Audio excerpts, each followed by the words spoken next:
Hello, I'm Esther Githo. Welcome to Africa 54. Here's what's coming up. Nigeria's gender-based violence continues to affect millions of women and girls despite national laws and policies protecting women. Will U.S. President-elect Donald Trump tighten sanctions against North Korea during his second term? And the United Nations says an end to the HIV/AIDS epidemic could be on the horizon. All this and much more coming up on today's Africa 54.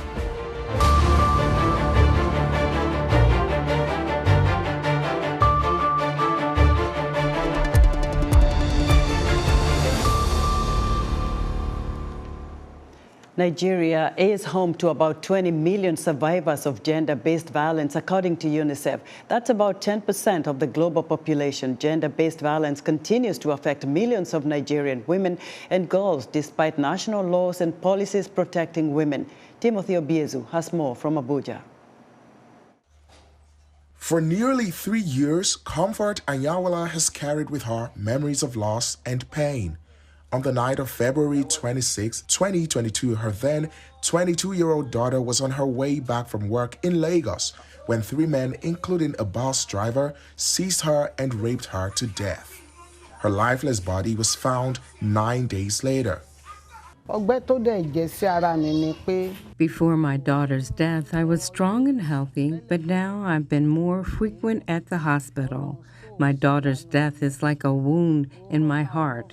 Every time I think about it, I cry bitterly. Lagos State security operatives tracked down and arrested the bus driver in neighboring Ogun State, where he had fled. The suspect initially confessed to the crime, but later denied any involvement in her murder, claiming his bus was hijacked by armed robbers. The driver's lawyer has been the one delaying this justice. He doesn't show up for the court proceedings, and anytime he comes, they'll still adjourn the case. The government has not been doing enough to help us. Despite many national laws and policies protecting women, gender-based violence, including domestic and sexual violence, early marriage, and female genital mutilation, continues to affect millions of Nigerians. The United Nations Population Fund, UNFPA, estimates 1 in 3 Nigerian women have experienced physical violence by age 15. Cultural and social norms, poverty, stigma, lack of effective law enforcement, and awareness make the problem difficult to fix. Human rights activists gathered in Abuja this month to shine a light on gender-based violence and other human rights abuses through an art exhibit. The art advocacy was all part of activities to mark the UN-backed 16 Days of Activism campaign to end all forms of violence against women. We do believe that art has a huge responsibility in shaping how we see the world and also being used as a tool for human rights and advocating for justice. From climate change, women's rights, children's rights, education rights. So it's quite nice that we have a wide variety to show. Raquel Casham Daniel, founder of the nonprofit Beyond the Classroom Foundation, attended the exhibition.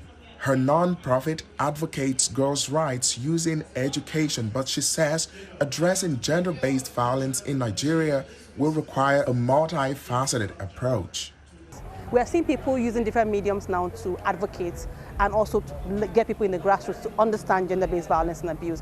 We're seeing people use art, for instance. We're seeing people using the SDGs in different ways to teach about gender-based violence and abuse, and music also, and even drama to explain gender-based violence and abuse and teach people in a way that they kind of understand in the level. I think there's been a lot of awareness around gender-based violence and abuse, but not much education. In 2019, Nigerian authorities launched the country's first national sexual offenders register, containing a database of those convicted of sexual violence since 2015. The register allows authorities and enforcement agents to conduct background checks and identify repeat offenders and provide support for victims. In the meantime, Anyawala is still waiting, hope after hope, to get justice for her daughter. Timothy Obiezu, VOA News, Abuja, Nigeria. Mozambique's disaster management agency reports that Cyclone Chido has killed at least 120 people in its deadly rampage through the Indian Ocean last week. This as the Southern African nation tries to recover from a chaotic post-election crisis, pitting the ruling Frelimo party, which has been in power since the country's independence from Portugal in 1975, amid accusations from the opposition over alleged fraud. For more on Cyclone Chido, I'm joined live via Skype from Pemba, Mozambique, by Nicholas Wasuna, Chief Field Operations and Emergency at UNICEF. Nicholas, welcome to Africa 54. Yeah, thank you. Do we know how many people in Mozambique have been affected by Cyclone Chido so far? Currently, we're seeing numbers of about 329,000 people, and that number is increasing. It does include 171,000 children. So this cyclone was devastating.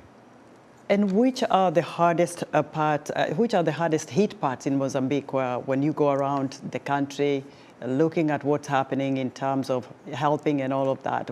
Which ones would you single out? Where I'm based in the north is the hardest hit, in a province called Cabo Delgado and our neighboring province, Nampula. This is where Tropical Cyclone Chido hit and it moved inland. So I've seen the devastation that it's caused. It was a big constraint on our work because telecommunications were down, power was down. We couldn't communicate, we could hardly move, but now we've opened the roads, the pylons are getting back up, power's up, and we already started from Monday doing our assessments, Monday last week doing our assessments, and we started to respond immediately.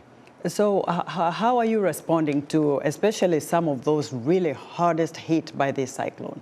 What are you giving them? What kind of aid, food, water maybe? What's happening? We have pre-positioned stock already available, and with sister agencies, UNICEF moves to these communities very quickly to provide sanitation, clean water, food, shelter material. The immediate needs of the people now are shelter material, food, and clean water and sanitation. We do have a concern about disease, and therefore we need to do everything we can to ensure that disease does not spread. So what kind of diseases are you probably seeing by now? We hear of, when the water is dirty, cholera outbreaks are the norm, and maybe other waterborne diseases. What are you seeing on the ground? In our neighboring province, there is cholera, and we are concerned here in Cabo Delgado that it is going to spread. Therefore, we have put cholera treatment centers in place. We have already mapped out the hotspots for cholera. We're providing clean water. We're treating water. We're providing mass communication to populations on sanitation, hygiene. We're providing soap. And so we're getting ready for a cholera outbreak. Other than UNICEF and the kind of aid you're offering those who are really hit hardest there, how else are you able to reach out to probably some of the people that are really far off from where you are? And are hospitals actually functioning in that area at all? So in Cabo Delgado, over 32 health facilities were either partially destroyed or totally destroyed. We've already set up with the government, who are leading the response, tents. We're providing health services. We're trying to get the system back up and running, and therefore we're reaching communities through traditional methods, through the setup within communities, and we're ensuring that all those who need assistance can get assistance. It is a difficult job, and we're not there yet. We need more resources. However, we are also seeing the impact of climate change, especially on children. We're just at the beginning of the cyclone season, and we've already been hit hard. The rains are due to come and fairly heavy within the next few days, so we need people to have shelter. We need them to have a place where they can feel safe and secure. Nick, oftentimes we hear that people giving aid to places where people are really going through a hard time, like we've heard about Sudan, does have some effect on you as a personnel. How has this hit you as UNICEF staffers working and seeing what's happening? Some people have lost their lives, some are little children, some are just women, and they're helpless. How does that impact you?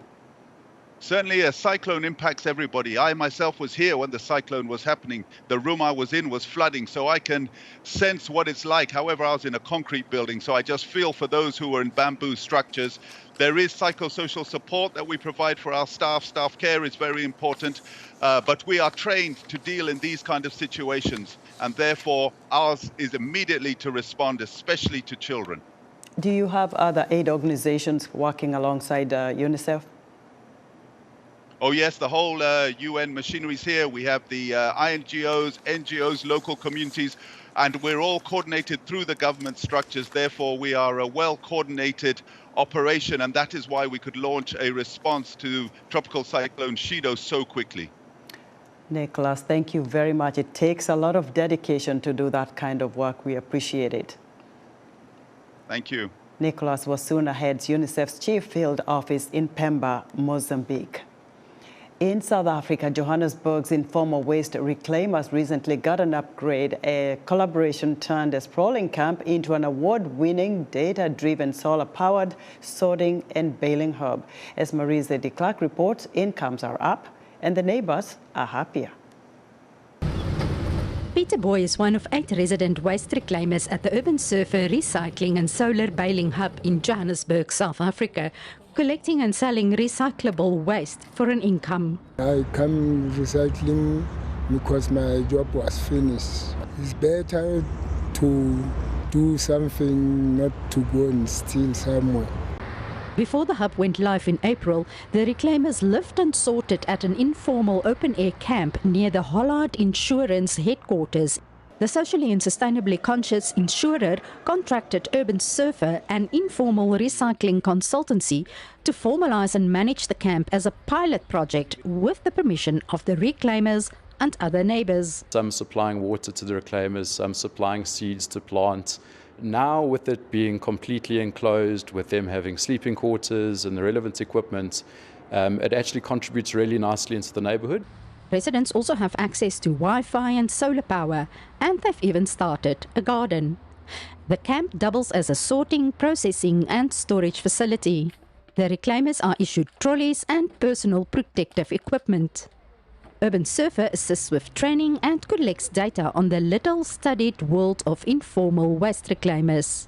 Since the project's start, the reclaimers baled and sold more than 70 tons of recyclable litter for combined earnings of about $12,500, almost tripling their individual average incomes. I can send my family money, I can phone them, I can buy me clothes, I can buy me food, I can go home with that little money I have.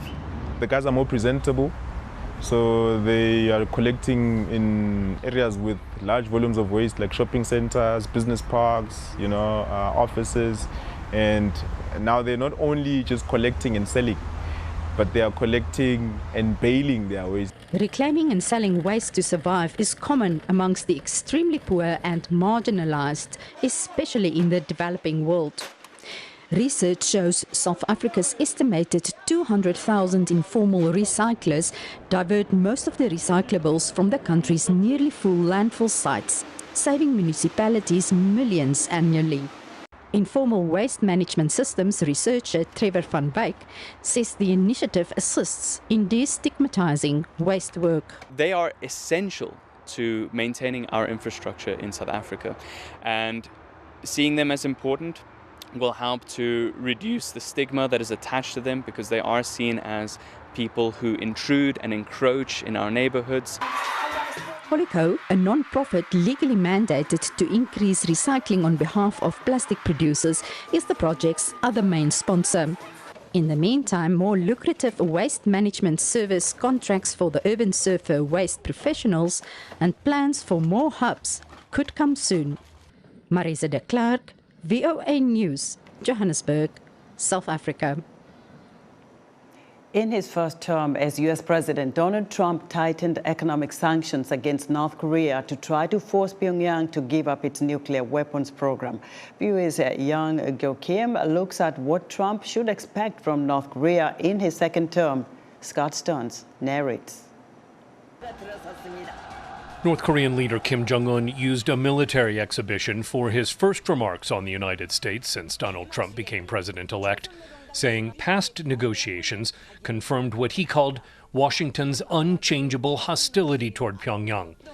Kim vowed to expand North Korea's nuclear capabilities without limit as the only way to counter external threats. Kim today is a decidedly different opponent for Trump than when they last met in 2019, says former State Department Asian Affairs official Evans Revere. Kim Jong-un believes he has a stronger hand, and I believe part of that stronger hand is his newfound relationship with the Russians. U.S. military officials say there are now more than 10,000 North Korean troops in Russia helping with its invasion of Ukraine. Russian Defense Minister Andrei Belousov was in Pyongyang last month, advancing a strategic partnership treaty that Belousov says reduces the risk of war on the Korean peninsula. NATO Secretary General Mark Rutte says that alliance is a challenge for the incoming Trump administration. Nuclear technology and missile technology is flowing into North Korea, and therefore is a risk now that North Korea will use it, not only to be a threat to us here, but also to the US mainland. Together, Russia and North Korea threaten greater instability, says former U.S. National Intelligence Officer for North Korea, Sidney Seiler.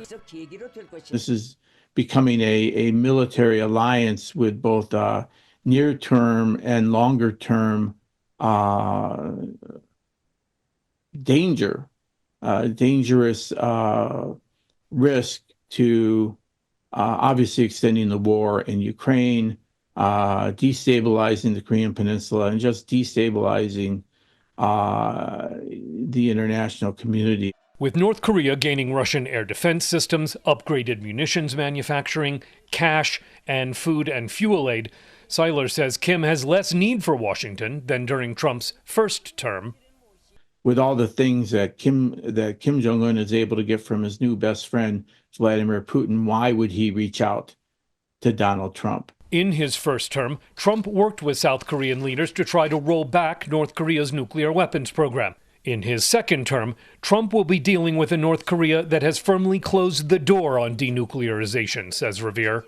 What the North Koreans have been after all the while is to gain acceptance from the United States, or at least acknowledgement from the United States, that North Korea is a legitimate, accepted nuclear power now, and that the two countries should sit down together and talk and coexist with each other. Just days before last month's U.S. election, North Korea tested a new intercontinental ballistic missile that could potentially reach most of the U.S. mainland. For Young-gyo Kim, Scott Stearns, VOA News. Now to the Middle East, where Israel has taken over a buffer zone between Israel and Syria and says its forces will not withdraw until it's sure that residents of the Golan Heights border area will be secure. Linda Gradstein and Ricky Rosen have more from the Golan Heights. The majority of the some 20,000 Druze residents on the Israeli side of the Golan Heights welcomed the fall of the Assad regime. The Golan Druze are an Arabic-speaking religious minority, most of whom consider themselves to be Syrian citizens and have extended family on the Syrian side of the border. Many, like Druze social activist Nabih al-Halabi, say they hope for a new democratic regime in Syria which will make peace with Israel. I will stay in my house. I will not leave my house, if it's Israeli regime or Syrian regime. But we hope and we believe, I believe personally, that in the next few years, Israel and Syria will be more close to make a peace agreement and real agreement. The long Syrian civil war and the current situation of social and economic uncertainty have pushed young Druze in the Golan Heights into identifying more with Israel, according to Dolan Abu Salah, the mayor of Majd al-Shams, the largest Druze town in the Golan. He has worked as an Israeli local official for 16 years. Since the fall of Assad, we have experienced people here getting closer to Israel.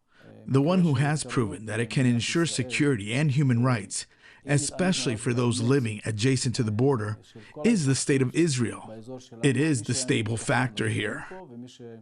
Others in the Druze community say they worry about the rebels now leading Syria, who were previously associated with Islamic fundamentalist groups. They fear that the rebels will not be as tolerant of the Druze minority as was the former secular leader Bashar al-Assad. First, let them cut off their beards and tone down their Islam. After that, I will agree that they will take charge of Syria.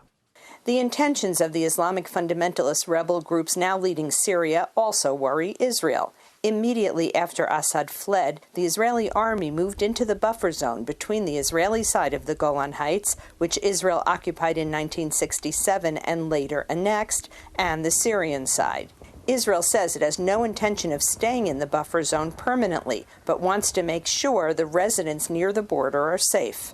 We cannot judge because, the regime collapsed just on the 8th of December. So that's just in the short term, it looks stable. But we don't know what will happen in the next few weeks and months. The rebel leader and de facto ruler of Syria today, Ahmed al-Shara, says that Syria is exhausted by war and wants peace with everyone, including Israel. After more than a year of war against Hamas and Hezbollah, Israel too is exhausted, but both sides are waiting to see what happens next in Syria. Linda Gradstein, VOA News, on the Israel-Syria border. We're excited to hear what you think about Africa 54 and all our VOA Africa programs on our website at voaafrica.com. Still to come. Can the HIV/AIDS epidemic be eradicated? We'll tell you what needs to happen. Stay with us. On the next Straight Talk Africa, we'll take a look at how tech startups are using artificial intelligence. So the AI, you could use it both ways, in two different ways. One is to use it as it is, or you could train it. Creating content has become so easy. We talk a lot about responsible AI, and we attribute that to the large tech companies, but it's also up to us as AI practitioners, the smaller companies that are leveraging AI, to think about how we can use it responsibly.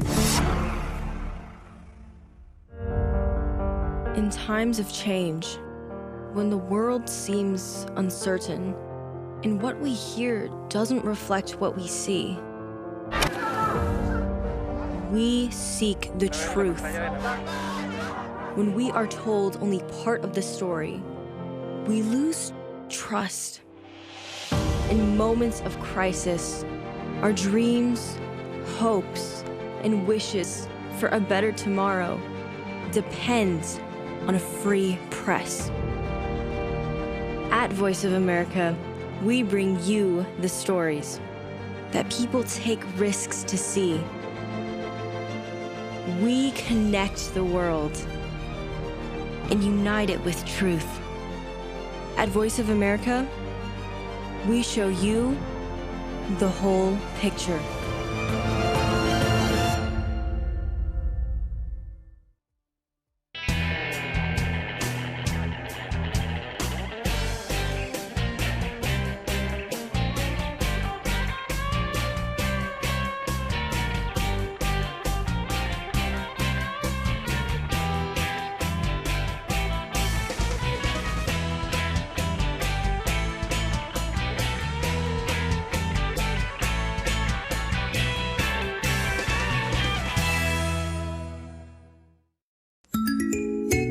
Another year is ending, and like many other years, we are about to bid farewell to the year 2024. It was a year of remarkable achievements and significant challenges.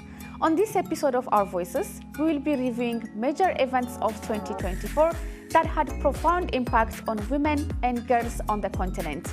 We will also highlight the remarkable efforts by women over the past year as they continue to demand change and progress despite the hardships they face. Join the conversation each week right here on Our Voices.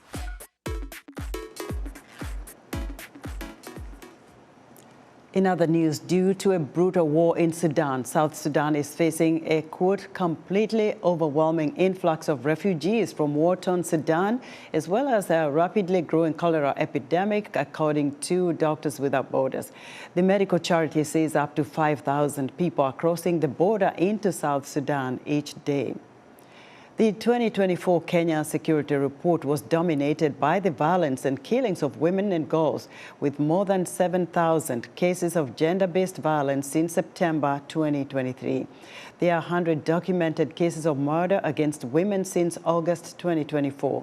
Nairobi County recorded the highest number of sexual and gender-based violence cases, according to Musalia Mudavadi, the Foreign Affairs Minister and Acting Interior Minister.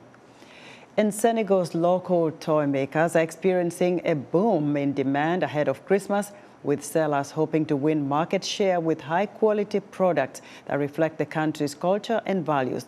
Mostly Muslim Senegal has a strong tradition in which different religions share and enjoy each other's holidays. The United Nations says the HIV/AIDS epidemic could be ended by 2030, but patients need to follow their treatment plans to keep the virus in check. Games could help, as Zahir Kasim reports from Johannesburg. Let's play a game where we learn about our health. This is my body, né? It's strong, there's no HIV, no infection, no nothing. This is my white blood cell. The white blood cell walks into the circle and flexes his muscle. But when HIV steps in, he is bound at the hands and cannot fight infections until antiretroviral drugs come to free him.